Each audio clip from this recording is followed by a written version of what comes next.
Assalamu алейкум. Арактан баш тартыш кыйын болуп атат. Кандай кылсак болот?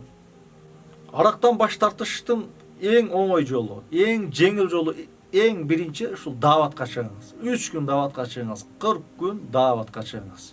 Алла жолуна чыгыңыз, чөйрөңүздү өзгөртүңүз. Биринчи дааватка чыгыңыз 40 күн. Экинчи, чөйрөңүз өзгөрүш керек. Эгерде айланаңызда, чөйрөңүздө арак ичкен адамдар болсо, бузуку адамдар болсо, ар дайым сизди азгырып тура турган адамдар болгон болсо, арак таштай албайсыз.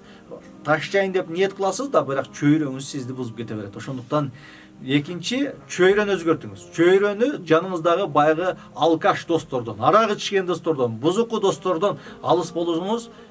Үчүнчү, жакшы адамдар менен дос болуңуз. Жакшы намаз окуган, ыймандуу, Кудайдан корккон адамдар менен дос болсоңуз, ошолор менен ар дайым сүйлөшсөңүз, арак таштаганга жеңил болот. Эң негизгиси дааватка чыгыңыз. 40 күн дааватка чыксаңыз, кадимкидей чөйрөңүз өзгөрөт. Кадимкидей бейиште жүргөндөй баягы мечитте жашайсыз. Жаман сөз сүйлөнбөйт, жаман иш кылынбайт. Жакшы сөздөр сүйлөнөт, жашооңузга мен ойлойм көп таасирин берет. Эгерде анда да болбосо, анда 4 айга дааватка чыксаңыз, мен ойлойм баарын тазалап, тооба кылып өзгөрөсүз деп ойлойм. Алла таала сизге жеңилдик берсин.